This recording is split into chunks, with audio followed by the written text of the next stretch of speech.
इसी प्रकार से महाराज श्री के श्रीमुख से कथा प्रसंगों का निरंतर आनंद लेने के लिए पूज्य श्री के आधिकारिक YouTube चैनल को जरूर सब्सक्राइब करें और बेल आइकन को दबा दें।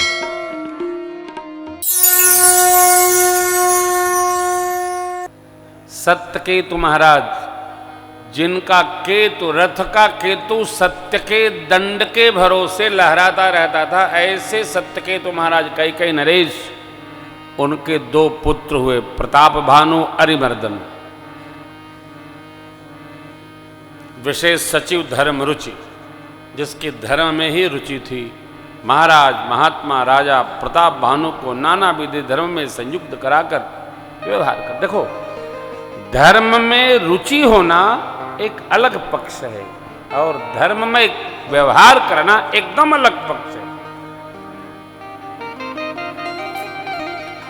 जब रुचि होती है, हमारी जिस कार्य में रुचि होती है, उसमें हमको आनंद आह्लाद उत्पन्न होता है।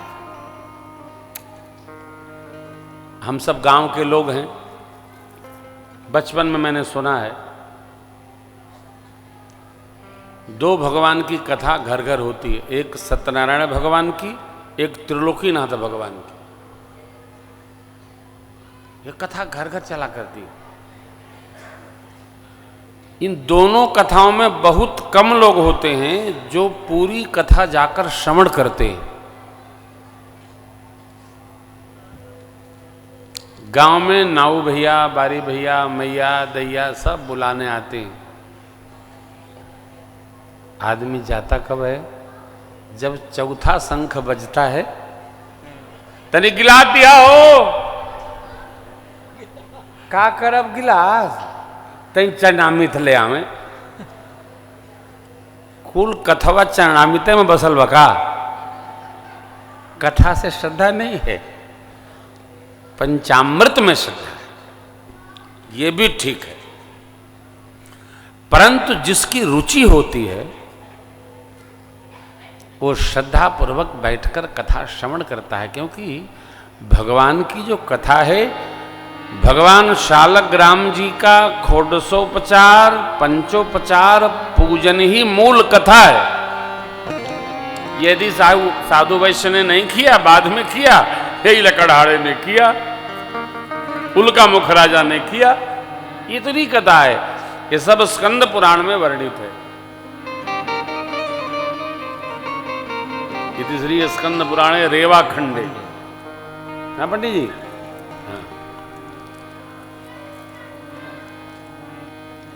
कथा में रुचि होना अलग पक्ष है। प्रताप भानु की रुचि थी, परंतु सावधान, कल एक बात बड़ी सुंदर आई थी। कभी भी किसी स्थिति परिस्थिति में नीच व्यक्ति, जिसका आचार विचार विहार नीच हो, उसका संग कदाप नहीं करना चाहिए, एकदम नहीं करना चाहिए, ऊंच न हुआ जाए। आगे भी ये शिव बाबा मां भवानी से कहते हैं, देवी, श्रेष्ठता को वर्ण करने वाले मनुष्य को योग्य है कि वो थोड़ा धर्म करे, थोड़ा सत्कर्म करे, थोड़ा दान करे, थोड़ा पुण्य करे, परंतु किसी निम्न कर्म से अर्जित धन इकट्ठा किए हुए व्यक्ति के द्वारा प्राप्त धन से सत्कर्म कदापि न करे। यह उसी प्रकार नष्ट हो जाता है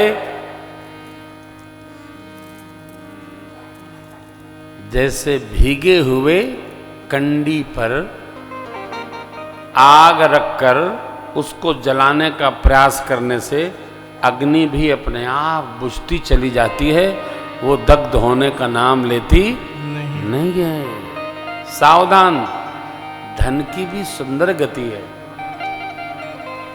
प्रताप भानु जी इसी संयोग में आ गए। शिकार खेलते समय एक बार प्रताप भानु को एक कपटी मुनि मिला, राजा जो इनसे हरा हुआ था। उसका मित्र था कालकेतु नामक। एक असुर, दोनों ने मिलकर राजा की बुद्धि को घुमा दिया। जीवन में कभी इस प्रकार की अप्राप्ति के प्राप्त की योजना नहीं बनानी चाहिए जहां हम श्रुति के पथ को छोड़कर अन्य पथ पर अनुगमन करें। कदापि नहीं करना चाहिए।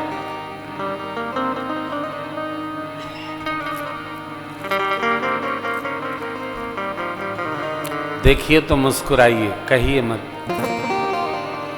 जीव सत्य सुनना नहीं चाहता, जीव हां में हां चाहता है। ब्राह्मण देवताओं को बस में करने के लिए रचना बना दी गई और परिणाम ये हुआ कि ब्राह्मण देवता बस में किसी के क्या रहेंगे, भगवान के बस में नहीं आते। ब्राह्मण देवताओं के कर से शापित जल प्रस्फुटित होकर प्रताप भानु को सकूल समूल असुर होने का शाप प्राप्त हो गया। प्रताप भानु की कथा याज्ञवल्क्य बाबा ऋषिवर भरद्वाज जी के प्रति गा रहे हैं, इसलिए कहते हैं काल पाई मुनि सुनो सोई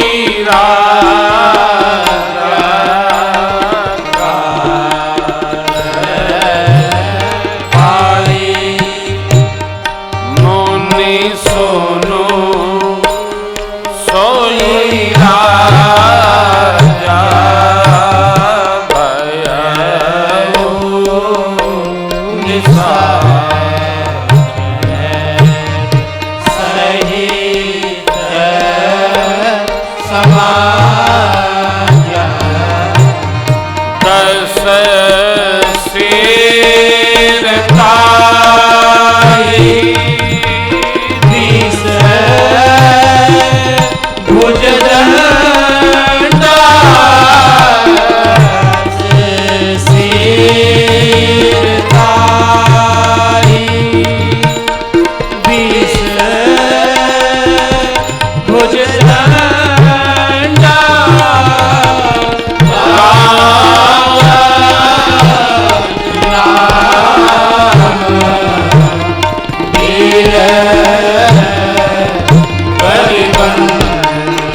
पाकर वह राजा प्रताप भानु रावण हुए। 10 सिर 20 भुजाएं उनकी। अरिमर्दन जो उनके छोटे भैया थे वो कुंभकर्ण हुए। धर्म रुचि जो उनके विशेष महासचिव थे विमात्र भाई विभीषण हुए।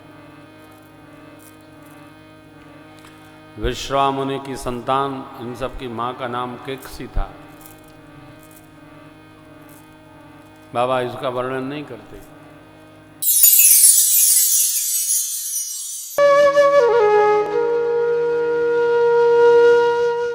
इसी तरह सुनते रहिए, चैनल को सब्सक्राइब करिए, बेल आइकन को दबा दीजिए और पुण्य अर्जन के लिए अपनों में शेयर करिए।